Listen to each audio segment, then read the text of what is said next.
I know that you'll be you, 'cause you're my sweetheart. When you're around, I feel the sparks takes me higher, sweetheart. Let me be close to you forever, ever, darling. You're my sweetheart.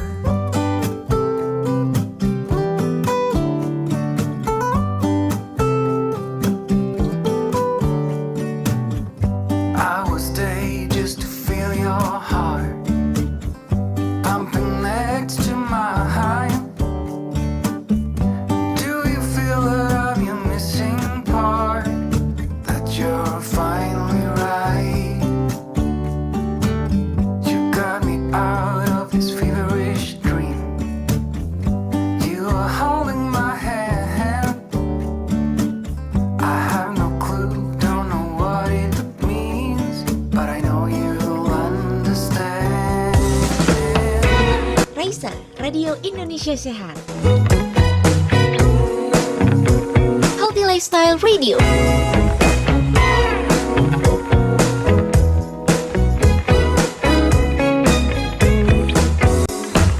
It's okay.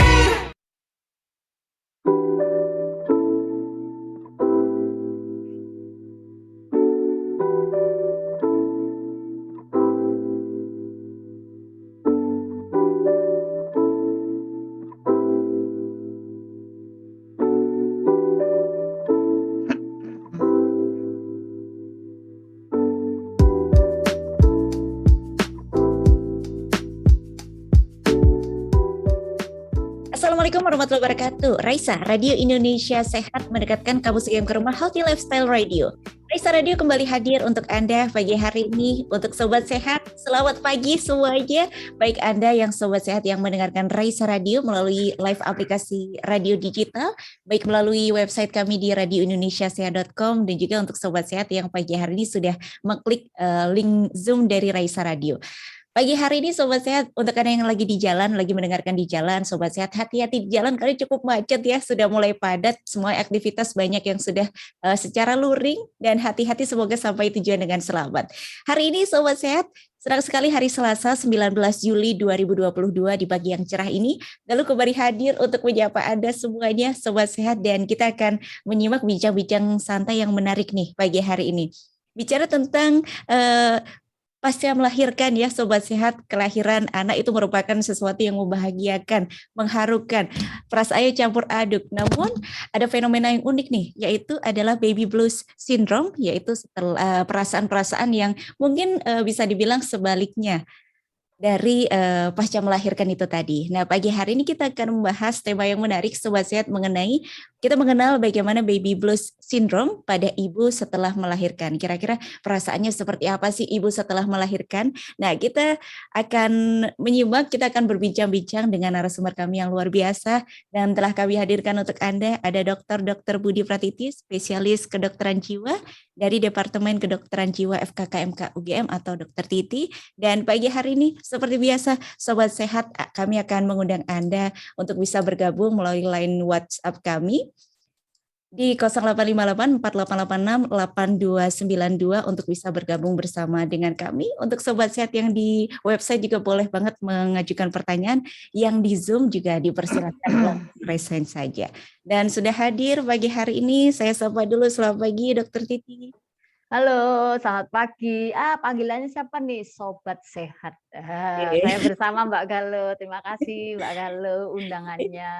Matur nuwun sangat Dok, pagi hari ini sudah menyapa dengan bajunya yang warna-warni nih. Saya harus menyesuaikan bahasa remaja nih. Termasuk lagu-lagunya. Nah Dok, ini pagi hari ini Sobat Sehat sudah pada meruput nih, sudah menyimak bincang-bincang santai yang tentunya menarik sekali di pagi hari ini. Tapi Dok, pagi hari ini mungkin ada Sobat Sehat yang masih seusia-usia Galuh nih Dok, yang belum pernah. Berapa? Yang mungkin belum pernah tahu rasanya bagaimana melahirkan dan apa rasanya, apa warna-warni perasaannya gitu. setelah melahirkan. Nah, apakah masih 17 tahun? Di atasnya dikit dok. Oke, remaja tua namanya. Kalau 17 tahun itu remaja tengah. Remaja tengah. Iya. Iya dok, kalau boleh kami tahu sedikit Mm-mm. begitu dok untuk menjadi pengantar kira-kira setelah melahirkan itu ibu tuh biasanya merasakan apa sih dok? Oke, setelah melahirkan berapa hari nih? Ada harinya loh, Mbak. Oh anjir. Heeh, Mm-mm. begitu keluar bayinya sret gitu, lega, duniaku milik aku sendiri, bahagia sekali pada saat bayinya keluar begitu, senang sekali. Mm-mm. Itu, Mbak. Karena tadinya kan ini ya, tersiksa, perutnya besar, ada rasa sakit setelah his gitu ya, yang kejang, rasanya kayak kejang perutnya, sakit sekali. Tapi setelah bayinya keluar, baik itu kalau sesar nggak terasa ya Mbak, karena di anestesi ya, tetapi dalam kelahiran normal setelah bayi keluar, rasanya seperti nyaman, nikmat begitu ya. Aku benar-benar jadi ibu nih gitu. Aha, aha. Jadi nikmat Itu dulu. terakhir gitu ya dok ya di awal Ya setelah gimana? melahirkan. Nah, Sehari loh, baru loh ya.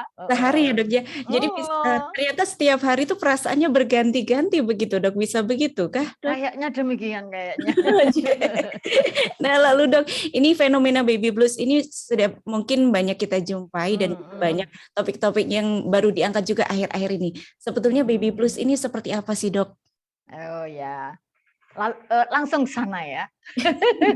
Iya, setelah melahirkan tadi sehari, kemudian hari demi hari. Hari kedua, hari ketiga, air susuku kok belum keluar lancar ya. Belum apa-apa tuh. Hari kedua, kemudian babyku mau nggak ya ini menetek gitu ya.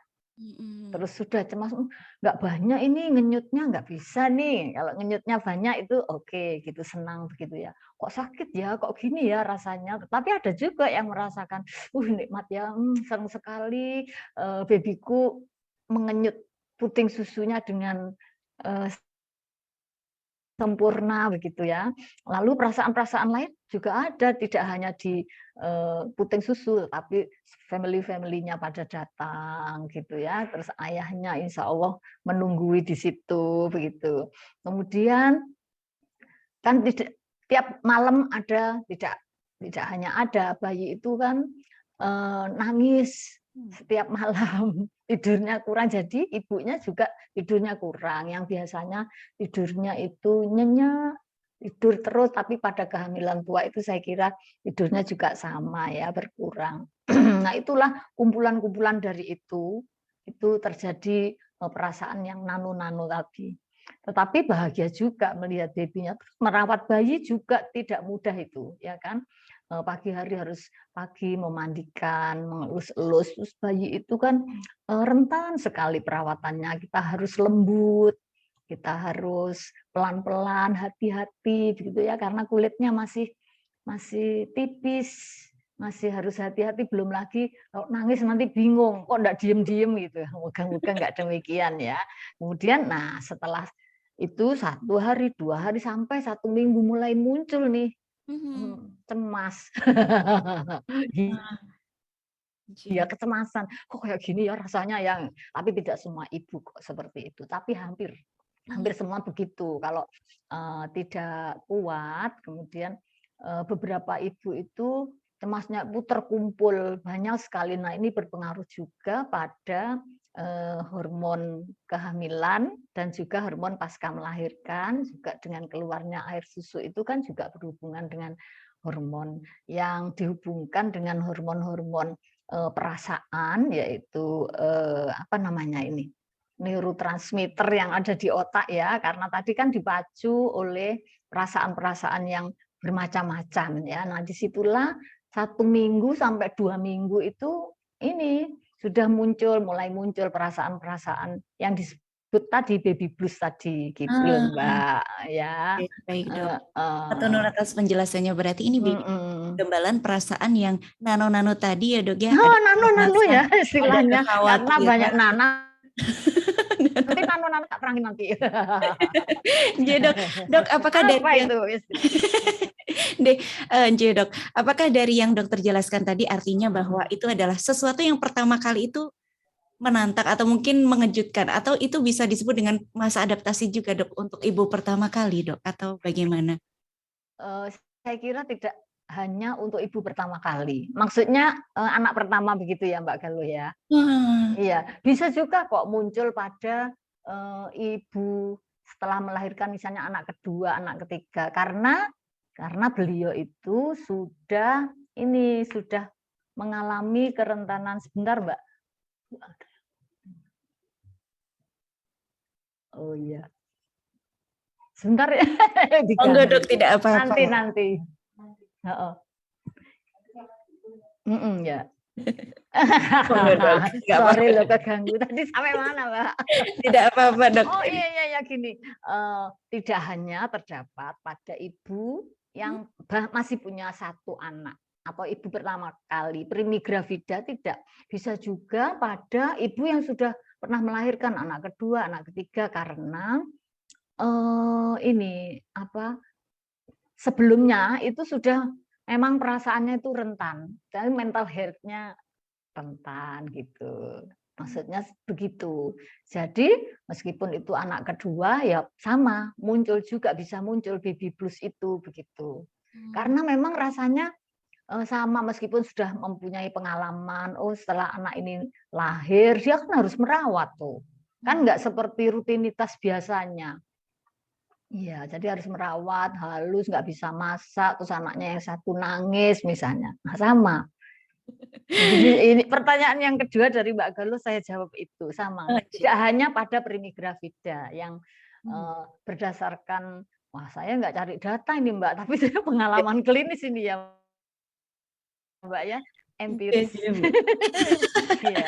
Ya, itu ya Sobat Sehat, bahwasanya baby blues tidak hanya dialami pada saat pada ibu yang pertama kali punya anak, tapi juga pun ibu yang punya anak kedua, ketiga dan sebagainya juga bisa rentan mengalami ini. Dan tadi dilihat dari mungkin kerentanan dari kesehatan mentalnya beliau. Iya, sebelumnya. Ibu berarti, Dok, berarti untuk bisa orang berpotensi untuk mengalami baby blues ini biasanya orangnya ibu yang seperti apa, Dok? Yang rentan begitu? Oh, ibu seperti apa yang rentan? Pertama tadi sudah ya, dia yang mempunyai latar belakang rentan dalam kesehatan mental ya, dia itu nanti juga akan mengalami. Kalau di obstetri memang disebut baby blues begitu. Tapi kalau di psikiatri ini misalnya ini disebut sebagai depresi postpartum atau yang lain. Ya, tidak hanya depresi kok yang muncul, bisa kecemasan berlebihan, bisa juga ada ini simptom-simptom psikotik. Wah, karena ini radionya orang kesehatan, jadinya saya ngomong simptom gitu ya Mbak Galuh ya. Tidak apa-apa, Dok, monggo. Simptom itu gejala. Bisa juga demikian Mbak Galuh. Jadi memang persiapan sebelum melahirkan itu kondisi perasaannya seperti apa juga sangat menentukan nanti setelah melahirkan itu seperti apa, begitu ya Dok, bisa? Iya betul. Ini jadi nanti pada saat sebelum melahirkan kan ada edukasi, nanti pada saat melahirkan ada merawat bayi, nanti bayi itu menangis, bayi itu memerlukan perhatian, menyusu dan sebagainya. Harus kita latihkan, dan sebaiknya memang sebaiknya ada yang membantu. Karena kan juga pasca melahirkan ada yang masih kesakitan toh, itu begitu. Jadi merasakan nano memang betul ini. Perasaan itu uterusnya itu kan tadinya mekar. Wah, istilahnya mekar. Tadinya mengembang kemudian menciut, namanya involuntary uteri kayaknya ya. Itu juga sakit itu. Katanya kalau orang kuat mengatakan nyaman kok ini. Jadi sakitnya dua, sakitnya di perut sama sakitnya di payudara pada saat babynya itu menetek. Nah, itu begitu. Pada yang tidak kuat ya akan terjadi gejala-gejala atau simptom-simptom baby blues tadi, Mbak. Iya, iya. Tapi kalau yang kuat seneng, aku suka sekali ya bayiku. Sakitnya itu nikmat banget, aku sangat bahagia gitu, Mbak. Jadi pokoknya si wanita itu jangan manja pokoknya. Ini quotes pagi-pagi dari Dokter Titi. Jadi wanita Mm-mm. jangan manja, begitu ya, Oh, Dok ya. tetapi jangan berkuasa juga. Oh, Nanti kalau berkuasa pasca melahirkan, awas kau kalau kalau ganggu aku gitu, jangan. karena memang ini ya Dok ya, kalau pas hamil melahirkan itu perasaannya kadang naik turun, kadang menjadi yang sangat emosional, kadang kalau sedih juga sedih sekali, begitu ya Dok ya. Sangat emosional, saya kira enggak. Kalau sedih sekali juga enggak. Makanya tergantung dari status mentalnya atau kapasitas mental orang tersebut. Saya kan tadi juga bilang, ada yang sangat bahagia kan? Ya kan senang sekali babynya lahir, kemudian cantik. Oh kayak siapa nih rebutan nanti papahnya. Kayak aku, kayak enggak lah, kayak aku lah gitu. Ya udah kayak berdua di paruh kiri kanan. Itu kan bahagia kalau kayak gitu, enggak baby blues. Jadi enggak ada simptom-simptom depresi. Tapi kalau yang orang Jawa, istilahnya Jawa sewot, nah dalam tanda kutip, nah itu sedih, cemas, susunya enggak keluar, rasanya kayak mau marah gitu, emosinya meningkat, kamu jangan ganggu aku, wah misalnya gitu. Itu seperti itu tadi yang di emosi meningkat. Emosi itu tidak harus marah loh Mbak Galuh. Ya kalau tingkat emosinya rendah ya dia diem aja, diem aja. Gimana, sudah nyusu belum bayinya? Diem pokoknya. Tadi emosinya naik turun kan? Kalau tadi bilang emosinya naik turun. Dok. Nah, Ya. dokter tadi menyebutkan bahwasanya ini berlangsung setelah beberapa hari setelah kehamilan, kurang lebih seminggu setelah kehamilan tadi, Dok. Kok kehamilan sih? Melahirkan maksudnya. Saya terlalu bersemangat nih Dok menyimak Dokter Titi. Sampai 2 minggu setelah melahirkan. 1 minggu setelah 2 minggu setelah melahirkan. Lalu kira-kira itu berlangsung berapa lama Dok? Si ibu itu mengalami perasaan yang campur aduk itu tadi Dok? Bisa berlangsung 1-2 bulan bisa. Bisa seperti itu. Tapi kalau segera terobati, terus banyak support dari luar, keluarganya, terus ada yang membantu, nggak lama itu. Apalagi diobati begitu ya, nggak lama 2 minggu setelah minum obat biasanya sudah turun, sudah nyaman. Itu begitu. Tapi, nah ini kayaknya harus seperti itu ya, karena nanti kan harus mengasuh mengasuh anaknya atau babynya yang baru dilahirkan ya Mbak Galuh ya. Tapi yang gejalanya ini namanya gejala psikotik, misalnya ada halusinasi, kemudian ada halusinasi dengar, halusinasi lihat, nah itu bisa lama. Tapi disesuaikan juga dengan obatnya, nanti biasanya ada obat antipsikotik. Kalau yang baby blues, kok 2 minggu setelah ini dari obstetri atau dari melahirkan pulang begitu, dia masih ada gejala kesedihan, kemudian nggak mau makan, terus kemudian rasanya lelah walaupun tidak merawat bayinya, dia ada tamu dia tidak datang, jadi hilang minat begitu ya. Nah itu bisa lebih dari 2 minggu, nah nanti baru harus minum obat itu kalau sudah seperti itu. Kalau sudah kelihatan dalam seminggu, sudah diem saja, terus murung saja bawaannya, takutnya bayinya dicekik, anak ini kok nggak mau minum sih, ciloko itu jangan sampai pokoknya. Sebagai dokter muda harus mengawasi hal itu. Lalu siapa yang bertanggung jawab terhadap pengobatan ini? Sorry loh ya, kalau obat-obat seperti ini yang bertanggung jawab ya psikiater. Dan tanda kutip bukan minum obatnya psikiater sih, nanti ketergantungan. Kok saya gila? Nah, tidak seperti itu, tidak boleh seperti itu. Karena obat-obat ini juga tidak akan terus selama dia ditentukan oleh psikiaternya. Kalau sudah baik nanti ditapering, artinya diturunkan, terus nanti lepas. Tapi tidak boleh diprogram sendiri. Ada yang memprogram sendiri lah, engko balik meneh, Mbak. Jangan sampai, kasihan kan. Je, Dok. Saya sebagai dokter, oh lah kok sudah berhenti, belum baik, nanti ikuti saya ya, gitu. Pokoknya harus sabar. Harus sabar ya, Dok ya. Tadi dokter menyebut Sabar.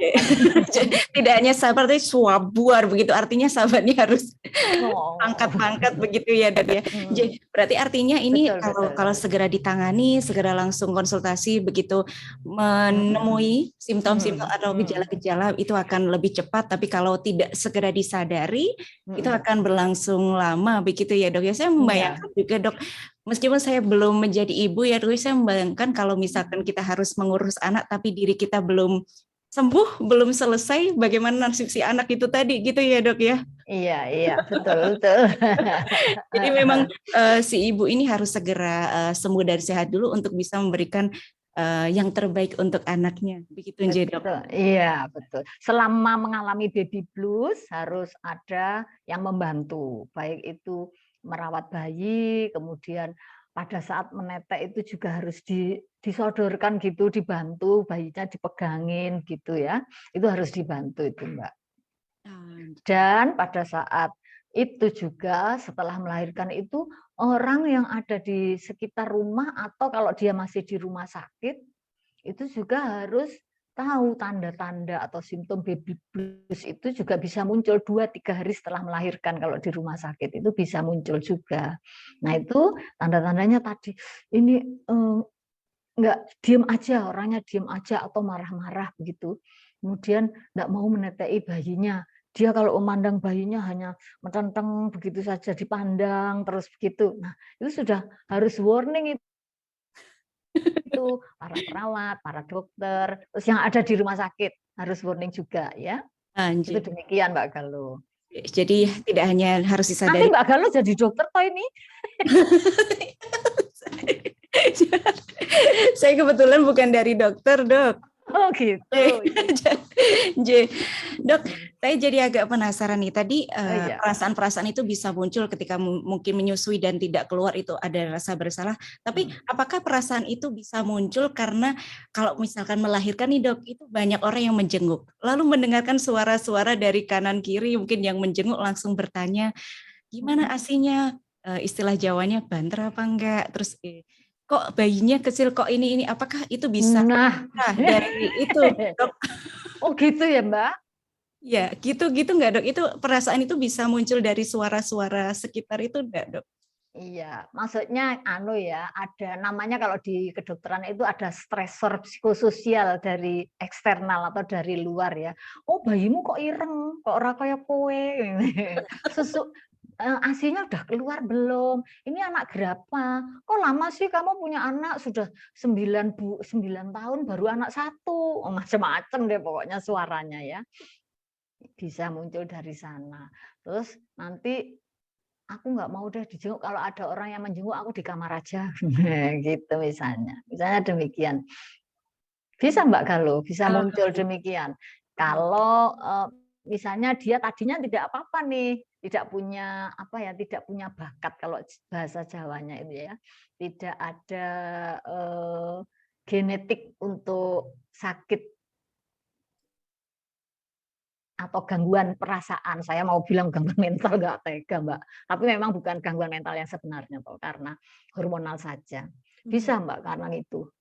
Jadi bisa jadi karena faktor dari internalnya, bisa jadi karena eksternalnya begitu. Iya. Atau tidak ada persediaan di luar yang memadai misalnya ya kan, dia sakit, tidak ada yang membantu ke sana kemari sendiri, itu pada primigravida. Tapi kalau pada ibu yang multigravida sudah melahirkan 5 kali, 9 kali gitu ya santai aja, dan dia kuat gitu santai aja. Ya nangis ya nanti sambil gendong, sambil misalnya buat minuman, it's okay, sebentar ya mama buat minum. Justru bayi itu kalau dibilang sebentar ya nak, mama lagi buat minum nih untuk adik misalnya, terus dia di perasaannya bayinya itu, iya mah aku tunggu. Menyenangkan ya Mbak Galuh ya. Jadi kalau sudah berpengalaman begitu ya Dok ya, jadi bisa disambi-sambi dan melalui perkataan-perkataan, kata-kata yang lembut ditanamkan sedari bayi itu juga bisa menumbuhkan kedekatan antar bayi dan anak begitu ya dok ya? Iya betul. Nanti bayi aku sabar Ma ya. Tak tunggu ya Ma. Terus nanti udah nih Mama udah selesai yuk gantian kamu. Langsung nyedot. Cek, cek, cek, cek, cek, cek. Oh, semangat dia terus ibunya senang. Alhamdulillah gitu. Alhamdulillah. Makanya pokoknya ini guyon saja, tetapi Iya, Dok. berdasarkan ilmiah dan empiris loh ya, Jadi dok, buat pengalaman klinis. Jadi dok, ini pagi-pagi ini di bincang-bincang santai nih sobat sehat yang baru saja mendengarkan ini sudah pada mungkin pagi-pagi sudah terpantik dengan guyonan-guyonannya Dokter Titi nih dok. Sudah ada beberapa yang bertanya melalui WhatsApp ini. Izin saya bacakan Oh Jadi dok. gitu. Oke. Oke, ya. Siap. Karena Mbak Galo bilang izin, saya bilang siap. Oke. Bismillah. Dari Mbak Siska ini dok, selamat Iya. pagi dokter. Menarik sekali pembahasannya. Sebagai calon ibu, apa yang perlu disiapkan agar kecemasan memiliki baby itu dapat dicegah maternal? Nah ini barangkali Mbak Siska ini mungkin mau menikah atau bagaimana nih dok, biar menyiapkan untuk menjadi ibu. Apa yang disiapkan? Apa tadi? Apa yang disiapkan agar kecemasan memiliki bayi itu dapat dicegah. Kecemasan yang muncul itu. Memiliki bayi dapat dicegah. Oke. Dok. Halo Mbak Siska. Akan coba saya ulas. Saya jawab. Kecemasan itu wajar. Normal selama cemas itu mengganggu gitu. Artinya begini, aku cemas nih sedang hamil atau aku cemas mau menikah gitu ya. Aku mau mempersiapkan kalau hamil, aku mau mempersiapkan untuk anak-anakku. Waduh, bajunya yang ini nanti dia laki-laki, ini ya. Aduh, boxnya ini wajar itu cemas yang wajar. Iya deh, nanti aku pulang dari kerja atau pulang dari kuliah, ada loh yang kuliah kan, pulang dari kuliah, aku mau ke toko bayi. Wajar itu cemas sampai dia. Maksudnya cemas yang wajar. Kalau di kedokteran namanya cemas fisiologis. Itu diperlukan. Karena kalau tidak mempunyai kecemasan, emang gue pikirin, aku hamil ya terserah aja, nggak punya bayi ya, nggak punya baju-baju bayi ya terserah aja. EGP pokoknya. Nah itu tidak, artinya dia tidak mempunyai kecemasan kan, harus mempunyai kecemasan itu. Dan pada diri kita juga, Mbak Galo dan saya dan semua orang itu juga mempunyai dasar-dasar kecemasan. Namun masih fisiologis. Tadi saya cemas loh Mbak, mau buka WA-nya Mbak Galo itu kok belum bisa ini, ternyata penuh gitu, cemas. Tapi saya cemas untuk saya buka, tetap saya buka. Wah, ternyata bisa dan langsung ketemu. Berarti cemas fisiologis masih bisa melaksanakan ngomong-ngomong bersama Mbak Galo. Setelah ngobrol hilang deh kecemasannya. Nah, kalau cemas yang patologis artinya cemas yang mengganggu. Nah, mengganggu itu inilah yang harus kita waspadai. Lalu apa yang perlu disiapkan gitu ya? Kalau pada ini Mbak Siska ini mau menikah jadi ibu apa Mbak Siska lagi hamil? Harus saya bahas satu-satu. Saya tanya dulu nih, Mbak Siska mana nih? Nggak tahu ya Mbak Galo ya. Apa yang harus saya jawab Mbak Galo? Mungkin ini Mbak Siska pura-puranya lagi hamil. Mungkin ya Bu, monggo nggak apa-apa. Pura-puranya lagi dalam kehamilan mempersiapkan untuk kelahiran bayinya ya. Apa yang perlu disiapkan ya? Hamil muda, hamil trimester pertama, trimester kedua, trimester ketiga rasanya berbeda-beda ya kan. Nah, kalau trimester pertama anakku ini nanti seperti apa ya, apa yang akan saya siapkan ya, mungkin begitu. Rasanya berbeda. Di trimester pertama ada yang namanya apa itu nyidam. Nah, kalau bahasa Jawanya nyidam toh. Aku kepengen durian yang kulitnya tidak berduri. Misalnya gitu gawat itu. Ya kan? Ini apa ini? Sedang mempersiapkan pernikahan dan memiliki anak nantinya. Oh iya, sedang mempersiapkan pernikahan. Saya tadi sudah sampai pada hamil ya. Kehamilan Dok. Ya, kehamilan baru mau menikah Dok. Oh baru mau menikah atau langsung saja ya baru ya, mau menikah saja ya. Oke. baru mau menikah dan akan mempersiapkan kehamilan ya. Kalau baru mau menikah tentunya suaminya, calon suaminya itu siapa, begitu kan? Tujuan pernikahan itu apa? Oh, calon suaminya pilihan sendiri, pilihan orang tua tapi sudah disetujui, kan bahagia tuh, ya kan? Senang kan? Yang ada kumpulan-kumpulan neurotransmitternya itu neurotransmitter senang, neurotransmitter bahagia, ya kan? Baru calon tuh. Kemudian tujuan pernikahannya apa nih gitu. Tujuan pernikahannya adalah nanti aku mau mempunyai anak. Satu aja deh, tujuan pernikahan berbeda-beda ya soalnya. Ada yang apa ya, nggak tega saya, biar warisannya banyak. Ya sudah. Tujuan pernikahannya adalah nanti agar mempunyai keturunan atau mempunyai anak. Tadi kan sudah. Kalau pilihan suaminya itu ternyata misalnya, oh ini bukan pilihan saya, kan di situ konflik terus misalnya, nggak bisa menyesuaikan antara laki-laki dan perempuan calon suami istri tadi, ya sudah tersimpan kan di situ perasaan-perasaan konflik-konflik yang tiap hari, kok nggak cocok ya, aku minta dijenguk malam minggu kok nggak dijenguk gitu misalnya. Masih malam minggu ini, padahal mau pergi ke Hartinimil ini gitu, Hartonomol maksud saya. Terus nggak jadi, terus marah gitu. Terus besok malam minggu lagi nggak jadi lagi gitu kan. Nah itu sudah konflik, itu sudah tersimpan loh itu. Terus bayangkan kalau itu tersimpan beberapa hari dan tiap hari, berarti kan bentuk neurotransmitter yang sudah terbentuk atau hormon yang terbentuk di otak frontotemporoparietal. Frontotemporo-occipital. Di situ letaknya. Nah, itu sudah mulai terbentuk dikit-dikit ya. Kalau orang bilang di hati ya. Mules aku kalau sudah malam minggu gitu. Itu sudah cemas loh Mbak itu namanya. Nah, kalau itu bisa diatasi tanpa obat, ya nggak apa-apa. Tapi kalau itu terstimuli tiap hari selama menikah masih 9 bulan, selama 9 bulan terkumpul deh. Terus apalagi nggak bisa teratasi begitu. Kemudian kalau calon suaminya itu menyenangkan begitu ya, mengajak berbincang-bincang nyaman, romantis gitu ya. Tapi jangan memaksa. Mas, Mbok kamu tuh romantis gitu. Kalau pribadi dia nggak romantis gitu ya dok ya. Iya, nanti malah aku rasa romantis ya wes tak tinggal wae. Jadi memang pola komunikasi itu penting ya dok. Iya betul. Baik sebelum menikah, karena ini juga yang akan dibawa nanti setelah menikah dan juga ke depannya begitu ya dok ya. Iya saya kira demikian. Jadi memang hidup itu harus saling menyesuaikan ya dimanapun. Jangan kamu harus menyesuaikan ke aku gitu. Enggak. Saya harus menyesuaikan ke kamu dan saling menyesuaikan. Kita pelajari, kalau belum bisa saling menyesuaikan, banyak konsultan. Gimana caranya menyesuaikan? Tanya ke tante boleh, ke ibu boleh. Kalau ke teman juga boleh, ke psikolog atau profesi yang ada juga boleh, ke psikiater juga boleh.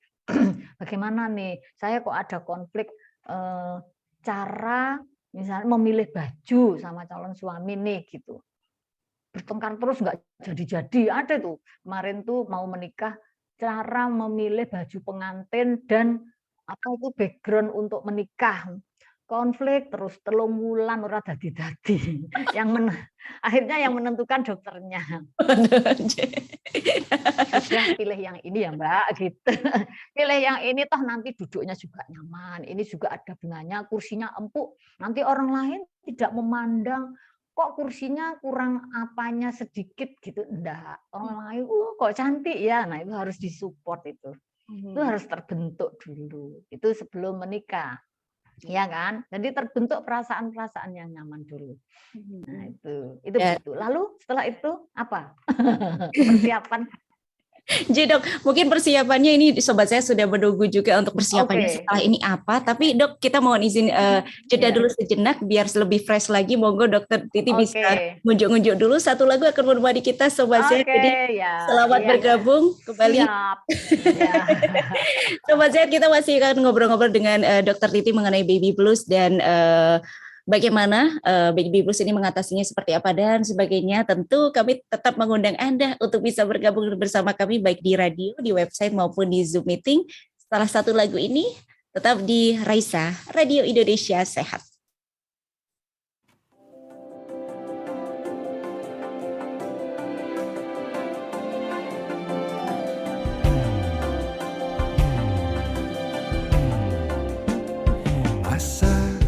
Masa keraguan usai sudah kini,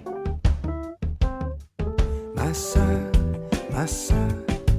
yang kan datang, mari bersama hadapi, raih cita tuk sentosa. Jangan bimbang, ragu, tegak tiada kata cerah dalam perjuangan nanti. Tanamkan kepastian dalam meraih cita yang menjadi harapan. Jalan berliku dalam kehidupan, deburan hikmah semata. Masa yang bahagia menanti di sana, namun tanpa kerja nyata dan doa pada yang esa, kiranya kan sia-sia. Raih cita tuk sentosa, jangan bimbang, ragu, tegak tiada kata jerah dalam perjuangan nanti. Tanamkan kepastian dalam meraih cita yang menjadi harapan. Jalan berliku dalam kehidupan, deburan hikmah semata. Masa yang bahagia menanti di sana, namun tanpa kerja nyata dan doa pada yang esa, kiranya kan sia-sia.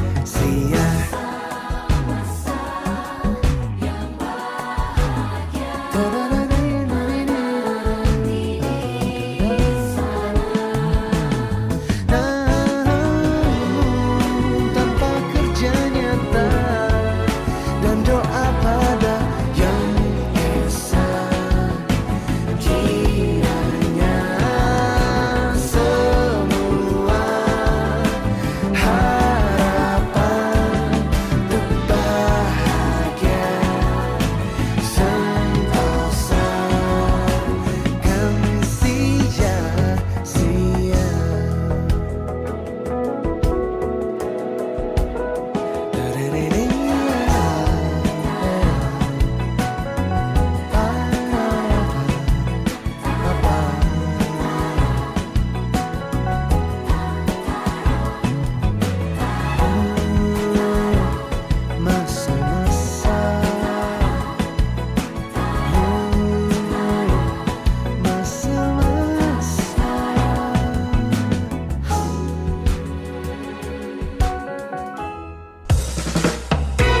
Raisa, Radio Indonesia Sehat.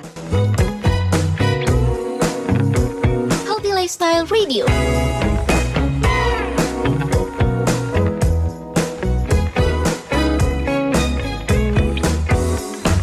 It's okay.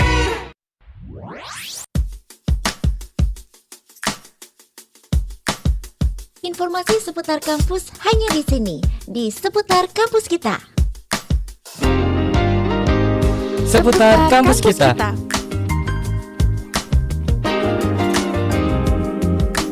Sobat sehat, memiliki binatang piaraan tentu menyenangkan dan juga membahagiakan. Namun terkadang kita bingung nih ketika hewan piaraan kita sedang sakit. Tenang saja Sobat Sehat. Sobat Sehat dapat memeriksakan hewan piaraan Anda di Rumah Sakit Hewan Profesor Suparwi. Rumah Sakit Hewan Profesor Suparwi atau bisa disebut dengan RSH Prof Suparwi sebelumnya menempati bekas gedung kuliah Fakultas Kedokteran Hewan di Skip Unit 2. Saat ini, RSH Prof Suparwi berlokasi di area kampus Fakultas Kedokteran Hewan UGM, yaitu di Jalan Fauna, Karanggayam, Catur Tunggal, Depok, Sleman, setelah dibangun pada tahun 2015. Nah, Sobat Sehat, Rumah Sakit Hewan dengan gedung 3 lantai ini buka setiap hari Senin sampai dengan hari Jumat, pukul 8 pagi sampai dengan pukul 4 sore. Rumah Sakit Hewan Profesor Suparwi milik UGM merupakan rumah sakit hewan pertama yang dimiliki oleh kampus yang ada di Indonesia dan merupakan rumah sakit hewan dengan taraf internasional. Rumah Sakit Hewan Profesor Suparwi bisa menampung 7.000 pasien rawat inap loh Sobat Sehat. Banyak sekali ya. Sobat Sehat juga dapat menemukan fasilitas pemeriksaan darah, USG, EKG, layanan pemeriksaan kesehatan dan pengobatan lainnya untuk binatang piaraan Anda. Selain itu, di Rumah Sakit Hewan Profesor Suparwi juga terdapat apotek veteriner sebagai penunjang layanan kesehatan. Jadi, tunggu apa lagi Sobat Sehat? Yuk cek kesehatan hewan piaraan Anda di Rumah Sakit Hewan Profesor Suparwi. Raisa, Radio Indonesia Sehat. Healthy Lifestyle Radio.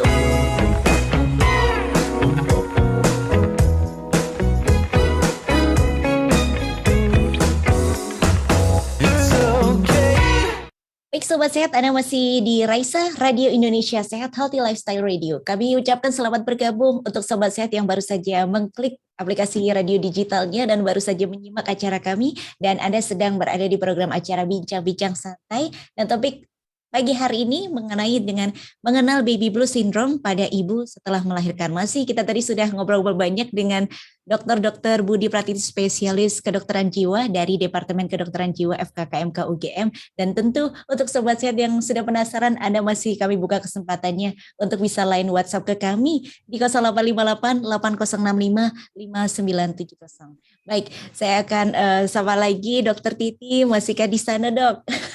Halo. Tadi lagunya Halo, adalah Mbak Galuh. Oke, Saya jadi gini-gini Mbak. Ini berhubungan juga loh dengan tadi ada mempersiapkan punya anak. Saya kan ya untuk gembira-gembira gitu mendengarkan lagu tiap pagi bersama suaminya gitu ya. Kemudian sekali-sekali misalnya tidur di hotel atau di suasana yang menyenangkan. Persiapan juga loh itu ya kan? Jadi Untuk punya anak kan. Jadi kata dari persiapan tidak harus sesuatu yang sepaneng-sepaneng, yang serius-serius, tidak harus seperti itu Iya, Dok ya. jalan-jalan pagi bareng, ya kan, di sekitar kampus. Pemandangannya sekarang asik deh, pokoknya di lembah situ Mbak, lembah mana Oke. dekat Masjid UGM tuh asik itu, ya kan, menyenangkan toh. Untuk persiapan apa? Mempersiapkan punya anak.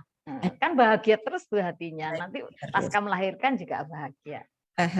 Oke Dok, dan ini Dok, tadi lagunya adalah masa-masa judulnya, masa-masa Oh iya. setelah melahirkan itu kan luar biasa sekali bahagianya. Nah, lalu Dok, saya jadi ingin bertanya nih Dok, terkait dengan tadi kalau misalnya ibu yang sudah mengalami baby blues, kira-kira ada tidak sih Dok makanan-makanan yang mungkin bisa menstabilkan hormon, yang mempengaruhi hormon dari ibu itu, atau mungkin makanan-makanan yang barangkali dihindari pada saat setelah melahirkan Dok?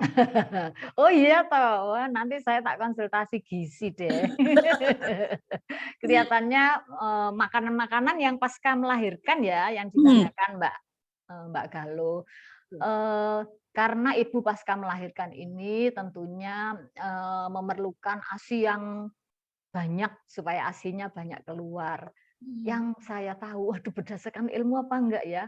Ya jadi makanan-makanan yang merangsang atau menstimuli keluarnya air susu ibu. Kalau bahasa Jawa itu apa ya? Uyup-uyup. Jamuan begitu nggih, Dok? Aduh, jangan bilang jamuan deh, pokoknya sayuran, ya Sayuran. kan, sayuran, buah-buahan, susu kedelai, susu kacang hijau, begitu. Untuk merangsang, tentunya merangsang air susu ibu. Kalau air susu ibunya banyak, bayinya dibantu untuk menyusui, ini sudah pasca melahirkan nih, ya kan? Nah, kan senang, ibunya juga senang, bayinya juga senang. Ibunya senang, ada yang membantu, baby blues-nya cepat sembuh deh. Tetapi kalau karena sudah ada faktor internal, status mentalnya dulu itu sudah apa ya, sudah rentan misalnya, ya lama dengan seperti itu tidak bisa mengatasi. Terus buahnya pisang, katanya buah pisang itu juga berguna, saya lupa kandungannya apa gitu ya, sangat berguna untuk mengatasi depresi begitu. Maksudnya di situ suplainya bagus begitu. Mungkin kalsiumnya yang ada di pisang itu ya, mungkin bisa mengeluarkan beta endorfin yang menyebabkan depresi tersebut. Itu begitu, bisa. Tapi jangan terus pisang sak karung begitu ya belum tentu bisa mengatasi depresi dong. Ya, kalau depresinya sudah berat ya Raisa, bukan Raisa, tidak bisa begitu ya. Itu begitu. Nah, tadi saya sudah berkata belum sih simptom-simptom pada baby blues itu apa? Sudah ya kayaknya, Mbak? Sudah, ya. Dok. Tadi cemas rasanya juga. Iya kan, Dok, tadi? Jadi perasaan-perasaan begitu, perasaan-perasaan rasanya aku berdosa, aku bersalah, rasanya karena tidak bisa merawat bayiku, padahal ya bisa begitu loh. Terus hilang minat itu nggak nafsu merawat bayinya, nggak nafsu makan gitu ya, nggak nafsu, hilang minat untuk bergembira begitu. Nah itu simptom-simptom atau gejala-gejalanya itu begitu, Mbak. Itu kan. Terus kemudian mukanya murung mukanya, ya kan? Tidak ada senyum-senyumnya begitu. Terus perasaannya sedih. Nah, itu baby blues kebanyakan. Tapi kalau yang ada yang lebih berat misalnya sudah ada gejala psikotik namanya. Tapi ini hanya sementara. Yaitu misalnya ada kok aku dengar-dengar suara kayaknya suara-suara yang mengganggu aku, misalnya suara-suara bayiku itu nangis terus tidak berhenti-berhenti padahal tidak ada. Nah, itu halusinasi dengar namanya. Padahal bayimu bubuk loh, anakmu bubuk kok ning kono gitu misalnya. Terus dan dengar-dengar suara yang lain yang orang lain itu tidak mendengar, itu halusinasi suara bisa juga muncul. Terus halusinasi melihat kayaknya di pojokan sana itu ada sesuatu yang mak klebat gitu lewat, aku takut itu jadinya di tempat tidur, aku takut misalnya begitu. Ya, terus nggak mau dideketin orang gitu. Nah itu sudah harus warning kalau sudah seperti itu, pokoknya jangan dibiarkan ya, Mbak Galuh dan para sahabat apa? Sobat sehat, Dok. Sobat sehat Raisa, ya gitu Mbak Galuh. Ya, Dok, terima kasih. Nah, ini Sobat Sehat juga tadi ya sudah tahu gejala-gejalanya seperti apa dan barangkali sudah ada muncul nih di sekitar Anda. Jadi jangan dibiarkan, jadi langsung disarankan langsung ke profesional saja, begitu nggih, Dok, untuk bisa saya kira lebih kok cepat, lebih baik. Iya, betul. Konsultasi dulu. Nanti kalau misalnya konsultasi dengan orang di sekitar, aduh aku kok Raisa iki gitu ya. Nanti ke psikolog, kok wah ini psikolog pasti mengarahkan, kalau sudah seperti ini harus ke psikiater, harus memerlukan obat, pasti begitu. Terus lalu sampai ke psikiater. Psikiater juga tidak akan membiarkan minum obat terus sepanjang masa, begitu. Tidak, kalau itu memang betul-betul sudah baik. Ada juga karena yang berlanjut memang dia sakit, itu harus minum obat terus, gitu Mbak. Jadi, Dok. Lalu, Dok, ini mohon izin saya berlanjut membacakan, ini sudah banyak informasi. Ternyata, Dok, ini sudah menumpuk dari Sobat Sehat, mungkin barangkali mendengarkan di rumah. Ada, selamat pagi Dokter Titi, saya Iva dari Jogja. Saya izin bertanya, Dok, jika Ibu mengalami baby blues, langkah pertama dan utama, apa yang bisa dilakukan agar tidak berdampak buruk pada Ibu? Matur nuwun. Iya, terima kasih Mbak Iva.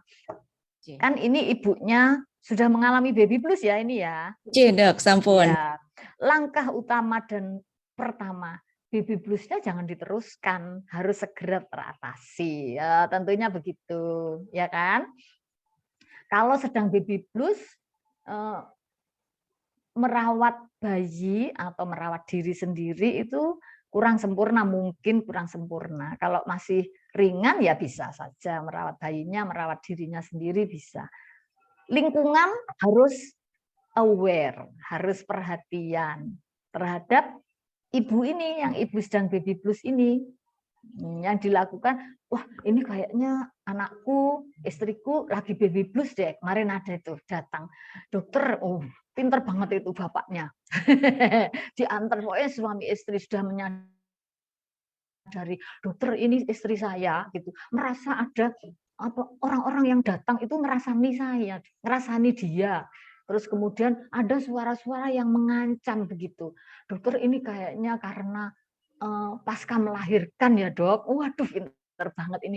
Oh nje Pak leres menikah. Saya bilang gitu. Iya nanti bisa hilang. Percaya aja saya ya kan saya yang akan manage nantinya. Nje Bismillah kita bersama-sama nje nanti dibantu di rumah gitu. Untuk kalau bayinya rewel dibantu. Bukan bayi itu adalah tugas ibu. Nah, tidak demikian, tetapi tugas atau bersama-sama kita mengelola bayi itu dan juga ibunya.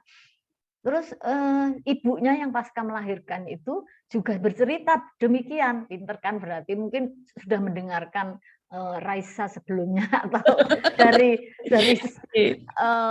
pengetahuan pengalaman sebelumnya dari yang lain ya, sehingga bapaknya juga mengerti. Kemudian percaya pokoknya ke psikiater. Ya dok, saya ngikutin saja. Kemudian saya berikan obat. Memang di situ tidak apa-apa. Sementara katanya air susu, sampai ke air susu nih. Apakah boleh menyusui gitu? Ada yang mengatakan, wah nanti saya cari ya Mbak yang mengatakan boleh. Kalau itu memang dosisnya kan sangat kecil, tidak sangat berpengaruh kepada bayinya, bisa. Kemudian ada yang mengatakan tidak boleh, gitu. Ada yang mengatakan demikian. Nah nanti diselang waktu saja, Mbak, diselang waktu pada saat obat itu berlangsung, gitu, tidak disusukan, gitu. Besoknya bisa, gitu. Saya mengatakan seperti itu sudah diikuti dan ternyata pada beberapa ibu melahirkan ya atau anaknya ya baik-baik saja. Ya, insya Allah demikian ya Mbak ya, kecuali pada yang memang ibunya itu maaf sebelumnya memang ada gangguan jiwa yang sudah berat. Nah itu kita harus hati-hati. Saya kadang-kadang tanya gini, mau kagungan putra berapa gitu. Harapan saya begini, oh jendu anak oke nanti yang lahir anaknya.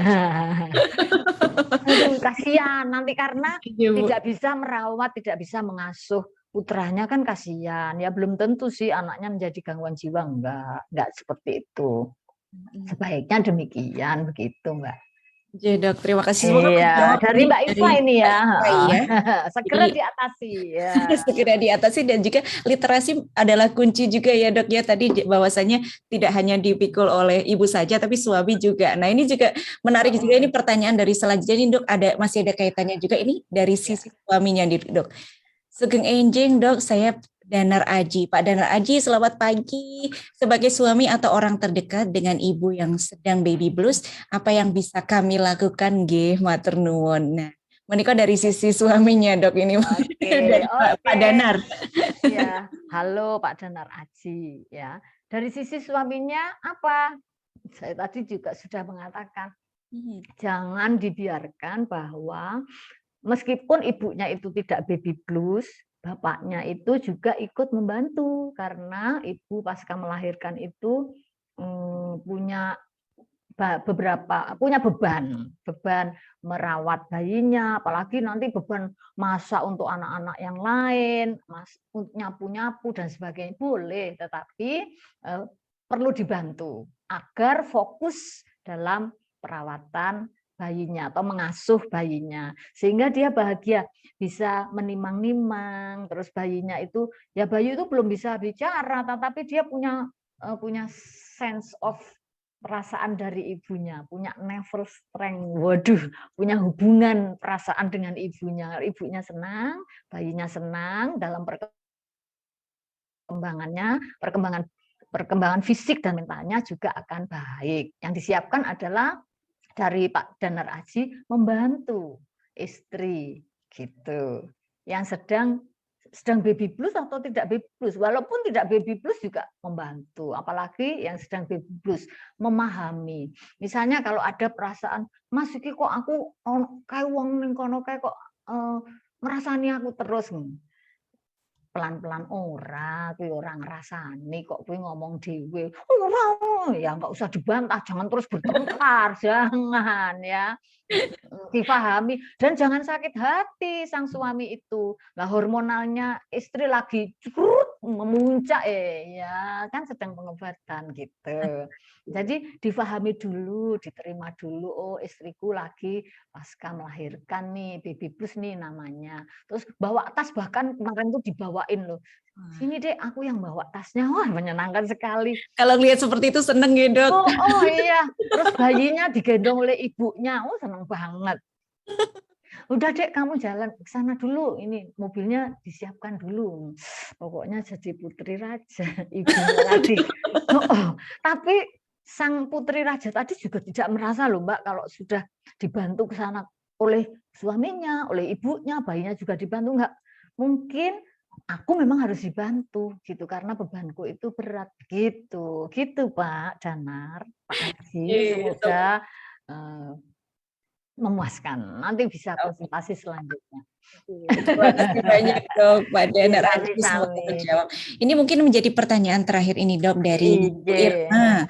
Selamat pagi Dok, saya ingin bertanya seperti apa dampak buruk pada ibu yang mengalami baby blues? Apakah ini bisa menyebabkan sesuatu yang membuat lebih buruk gitu nggih, matur nuwun gitu. Mungkin ketika ini tidak tertangani segera atau mungkin baru sadarnya setelah gejalanya sudah banyak yang muncul begitu pripun Dok?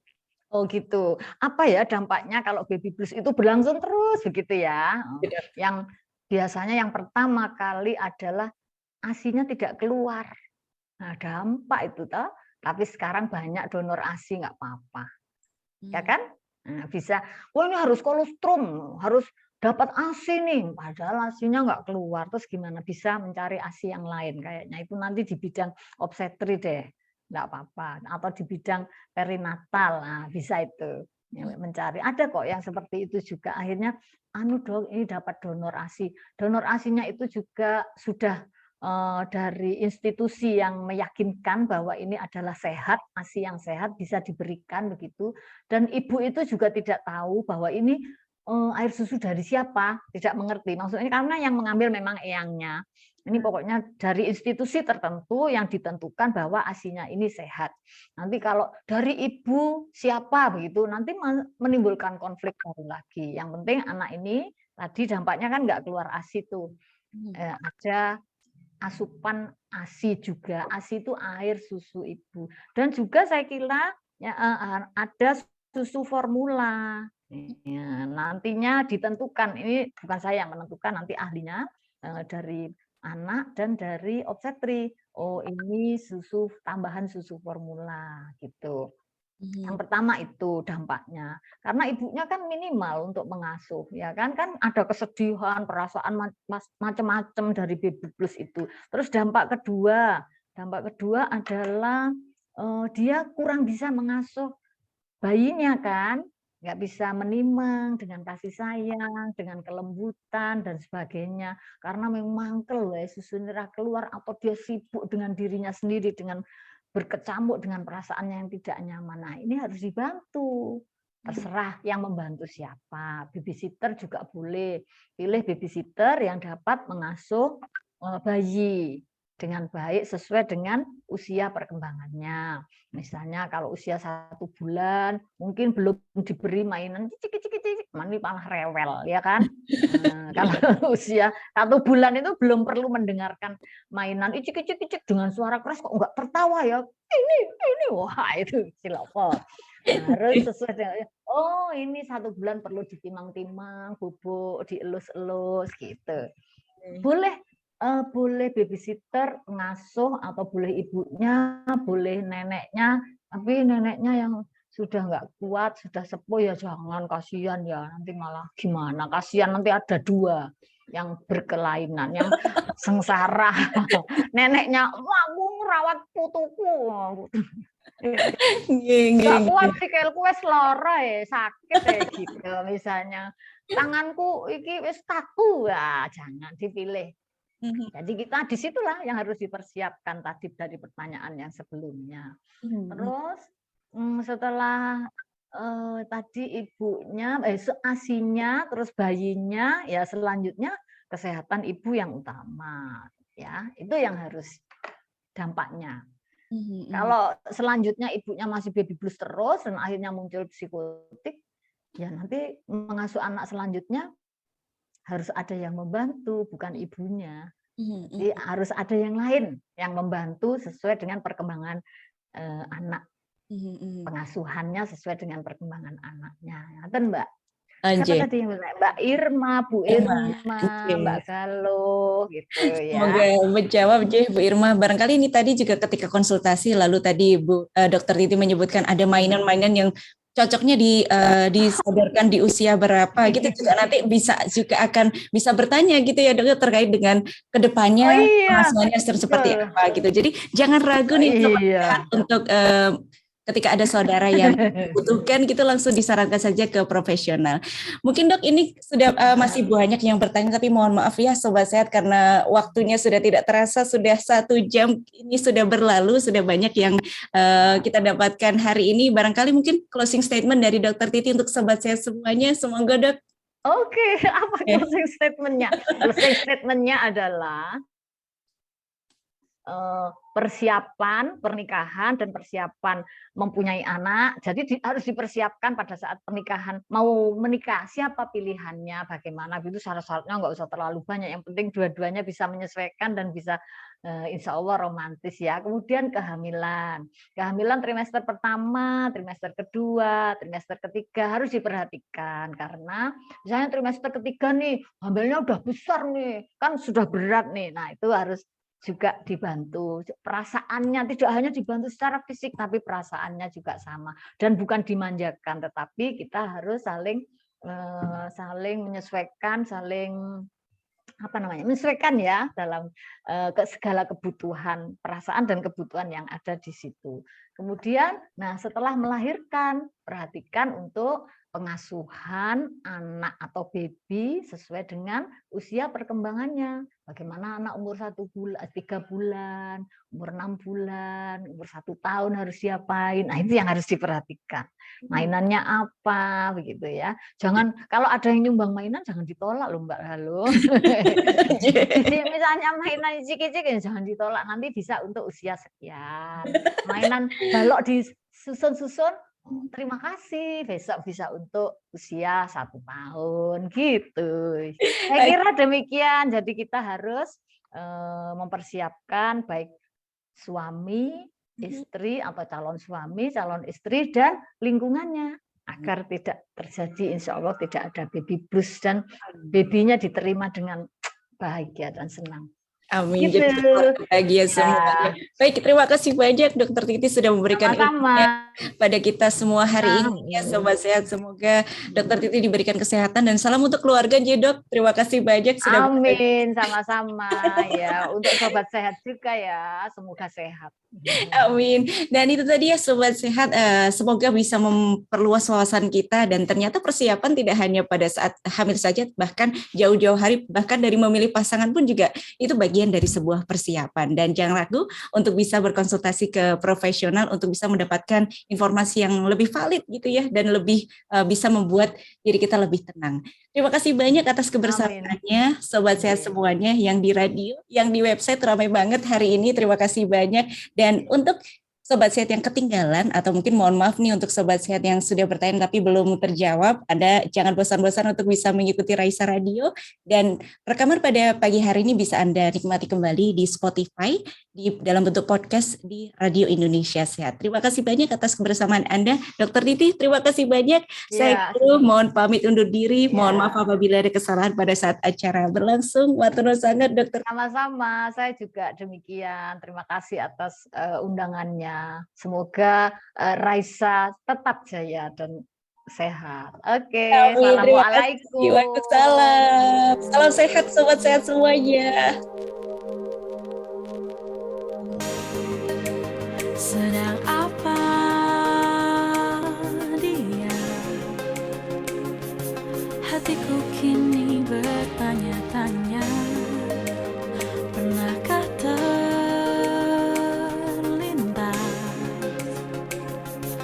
diriku lewat dalam hayalnya, karena aku tak sengaja lihat kamu.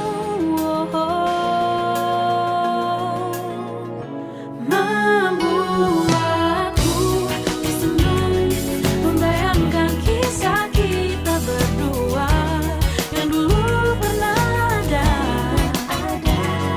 Dan aku bahagia hanya dengan melihatmu bahagia,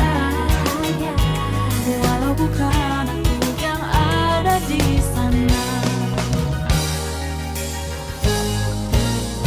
Hanya lewat kata ku bisa tuk sekedar menyapa. Hai, apa kabar di sana? Tak berhenti tuk berbalas sapa. Jadi kita mengenang cerita masa lalu. Membuatku tersenyum, membayangkan kisah kita berdua yang dulu pernah ada. Dan aku bahagia hanya dengan melihatmu bahagia, walau bukan aku yang ada di sana. Mungkin kau tahu, kita hanyalah berbagi canda. Jauh di dalam hatiku hanya dirimu. Membuatku membayangkan kisah kita berdua yang dulu pernah ada. Dan aku bahagia hanya dengan melihatmu bahagia, walau bukan aku yang ada di sana.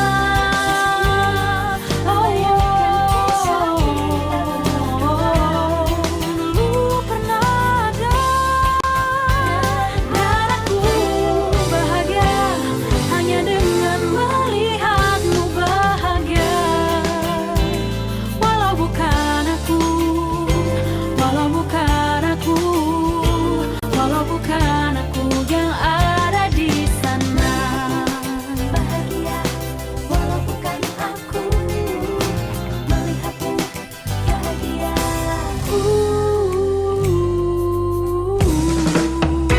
Raisa, Radio Indonesia Sehat. Healthy Lifestyle Radio.